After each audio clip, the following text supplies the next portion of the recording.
stvar. Ne, ja slušam narodnjake i hoću da vam kažem, budite iskreni, kao što verujem da su i devojke ovde, odmah na prvom dejtu recite, volim narodnjake. Jer realno narodnjaci su zakon. Ja sam sa svojom bivšom devojkom, sećam se, išao na sve moguće koncerte. Sećam se kad smo išli na Nikolu Rokvića. Znate ko je Nikola Rokvić? Jebač, ono opasan, a? Vidim ja, čujem ja ovde. Čujem ja tamo, devojka jedna kaže, da, a dečko je u fazonu, ne znaš, čuti. Nikola Rokvić, prelep dečko, predivan dečko. Ja se sećam, devojka i ja smo bili u fazonu, ljubavi, ajmo na Nikolu Rokvića. Neću, bre, na Nikolu Rokvića. Ajmo, molim te, na Nikolu Rokvića. Neću, bre, na Nikolu, molim te, ajmo, ma neću. Ajde, on je tako sladak i divan, ma neću. Ajde, molim te, on je presladak i predivan. Neću, bre, ma molim te, ajde na Nikolu Rokvića. Neću, bre, smiri se, ali ja obožavam Nikolu Rokvića. Filipe, smiri se, nećemo. Raskinuli smo našu vezu zato što se nismo slagali oko krucijalnih stvari. Kako se vama to ne bi desilo, molim vas da zapamtite.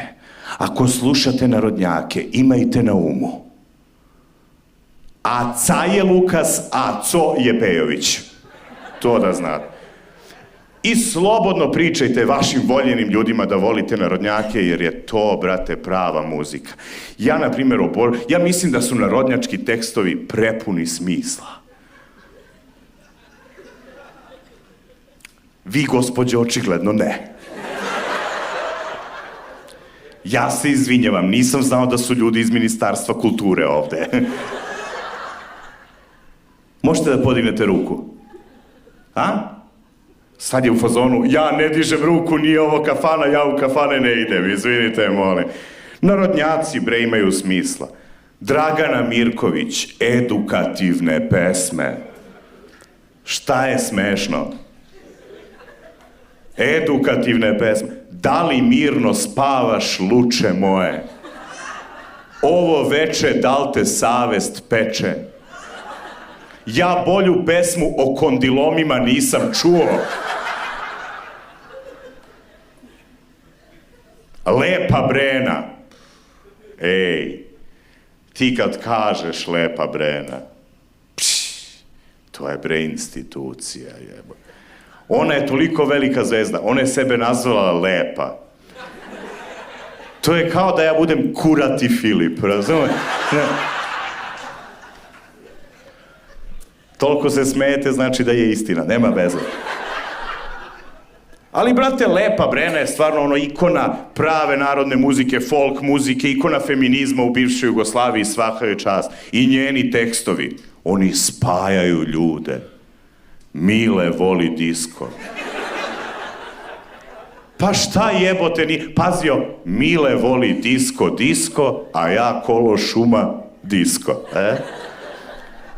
Da budemo blisko, harmonika svira disko. Gete jebeni, brat. Ja ne znam ko je pisao tu pesmu, ali i njemu spomenik da napravite, jebo. Pa je...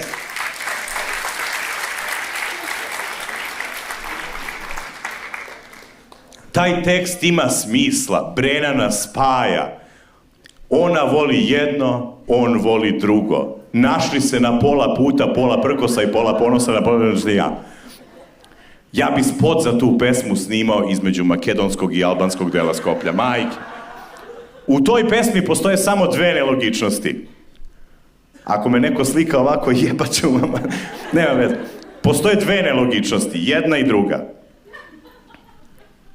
Vi se samo, gospođo, na kurac smete. Aha, jeba.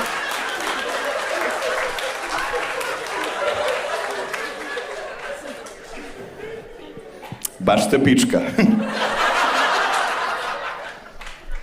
Ne, ali pazi, jebote, pazi. U toj pesmi, u pesmi Mile voli disko, postoje dve nelogičnosti. Prva je, Lepa Brena se zove Fahreta. Da li ste ikada čuli za osobu koja se zove Fahreta, a da voli kolo? A da li ste tek čuli za osobu koja ide u disko, a da se zove Mile? Mile Strugar, znaš? Teško, brate. On ide na poselo, normalno luče belo i sve ostalo.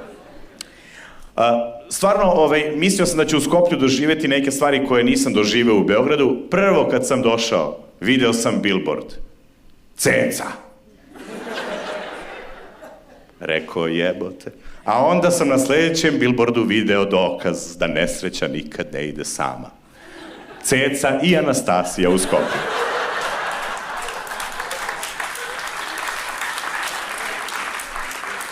Pa jebote život. Vi plaćate Cecu i Anastasiju. Dobro, znate vi kako mi zovemo Cecu u Beogradu? Srpska majka. Kao ona je podojila celu naciju, imala i čime, jebi ga. Znaš. Ona da rađa, ona da brani. Ali, ruku na srce, ja sam rekao, folk muziku treba da priznajete na dejtovima, da slušate. Zašto? Jer i Cecina muzika ima smisla. Evo, samo podignite ruku svi vi koji ste se nekada opekli o ljubav. Sve sami jebači, evo. Da.